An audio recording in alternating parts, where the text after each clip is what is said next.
Le pape selon la foi catholique, le pape est le successeur direct de l'apôtre Pierre, que Jésus lui-même a établi comme fondement de son Église. En lui remettant les clés du royaume, le Christ a confié à Pierre une autorité unique. 2000 ans plus tard, chaque pape est considéré comme l'héritier de cette mission sacrée. Il est le gardien de la foi, le guide des fidèles et le lien vivant entre l'Église d'aujourd'hui et ses origines apostoliques. Le vicaire du Christ sur terre, le pape porte le titre de vicaire du Christ, ce qui signifie qu'il représente Jésus sur terre pendant son absence visible. Ce n'est pas une prétention humaine à l'égalité avec Dieu, mais une mission de service, être la voix et les mains du Christ pour guider l'Église. Ce rôle implique une responsabilité immense, prier, enseigner, gouverner et souffrir pour l'unité des croyants. C'est une vocation, pas un pouvoir. Le gardien de la doctrine, l'une des missions fondamentales du pape, est de protéger et de transmettre fidèlement la doctrine catholique.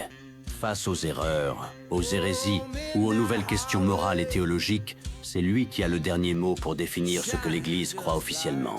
Cette autorité doctrinale ne lui appartient pas personnellement. Elle vient de l'Esprit Saint, qui, selon la foi catholique, guide l'Église et la préserve de l'erreur fondamentale. L'infaillibilité pontificale en 1870, lors du Concile Vatican II, l'infaillibilité pontificale est souvent mal comprise. Elle ne signifie pas que le pape ne commet jamais d'erreur dans sa vie personnelle. Elle affirme que lorsqu'il parle ex cathedra, c'est-à-dire en définissant solennellement un dogme de foi ou de morale pour toute l'Église, il est préservé de l'erreur par Dieu. Ce charisme a été invoqué très rarement dans l'histoire, preuve de sa gravité exceptionnelle. Le pape de Rome, avant d'être chef de l'Église universelle, le pape est avant tout l'évêque de Rome. C'est précisément parce que Rome fut le lieu du martyre de Pierre et de Paul que son évêque a toujours bénéficié d'une primauté particulière. Cette réalité locale est inséparable de son autorité universelle. En étant le pasteur d'un diocèse concret, le pape reste ancré dans la réalité du peuple de Dieu, évitant d'être un chef purement abstrait ou administratif. Le pape gouverne l'Église catholique avec l'aide de la curie romaine, un ensemble de dicastères et de congrégations qui l'assistent dans l'administration mondiale. Il nomme les évêques, promulgue les lois ecclésiastiques, convoque les conciles et légifère pour plus d'1 milliard de catholiques. Cette dimension gouvernementale est au service de la mission spirituelle, structurer l'Église pour qu'elle puisse mieux évangéliser, servir les pauvres et construire le royaume de Dieu. Le pape joue un rôle central dans le mouvement œcuménique, cherchant à rapprocher les différentes confessions chrétiennes séparées par des siècles de division. Depuis le Concile Vatican II, les papes multiplient les rencontres avec les patriarches orthodoxes, les responsables protestants et anglicans. L'unité visible de l'Église est une priorité évangélique. Jésus lui-même a prié qu'il soit un Jean 17, 21.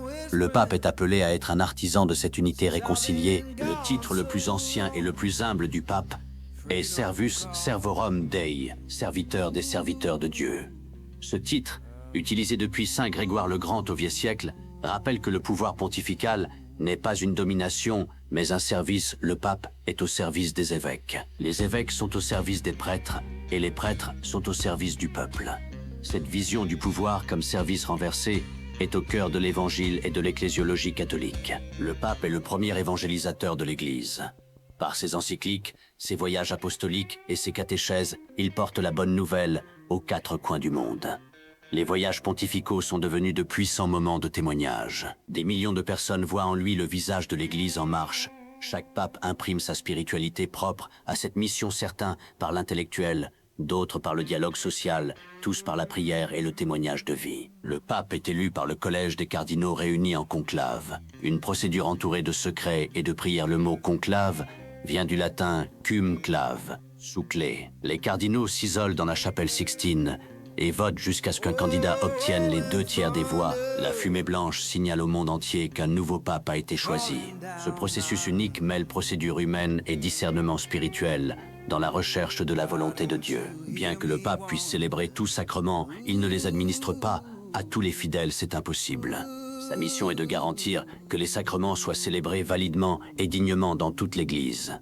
Il légifère sur leur liturgie, veille à leur juste compréhension théologique et intervient pour corriger les abus.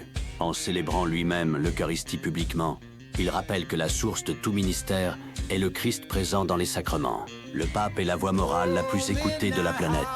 Ses prises de position sur la paix, la justice, l'écologie ou les droits humains résonnent bien au-delà des catholiques. Le Saint-Siège dispose d'un statut d'observateur permanent à l'ONU et des relations diplomatiques avec la quasi-totalité des États. Ce rayonnement mondial donne à l'Église la présence prophétique dans les grandes questions de notre temps, au nom de la dignité de tout être humain, créé à l'image de Dieu. Plusieurs papes ont vécu leur ministère dans la souffrance physique ou morale, offrant ainsi un témoignage édifiant. Jean-Paul II, atteint de la maladie de Parkinson, a continué à servir jusqu'à son dernier souffle. Sa souffrance est devenue elle-même un message évangélique puissant sur la valeur de toute vie humaine. Le pape n'est pas un homme de pouvoir qui se soustrait à la douleur. Il est comme le Christ, son maître, un homme qui porte sa croix pour ses frères et sœurs. Depuis Saint-Pierre jusqu'à aujourd'hui, plus de 260 papes ont guidé l'Église à travers des siècles de gloire et d'épreuves. Certains ont été martyrs, d'autres théologiens, d'autres diplomates. L'histoire pontificale traverse les guerres, les schismes, la Renaissance, la modernité et la PUD. Mondialisation. Cette continuité ininterrompue depuis 2000 ans est pour les catholiques un signe de la fidélité de Dieu à son Église. Les portes de l'enfer ne prévaudront pas contre elle. En fin de compte, le rôle du pape se résume en un mot, père. C'est pourquoi on l'appelle Saint-Père ou Papa. En italien, comme un père. Il veille sur ses enfants, les nourrit de la parole, les corrige avec amour et intercède pour eux sans cesse. Mais ce paternel n'exclut personne. Le pape est père de tous les catholiques du monde, riches ou pauvres, savants ou simples. Sa mission est d'amener chaque âme à Dieu, car telle est depuis Pierre, la vocation de celui qui siège sur la chaire de Rome.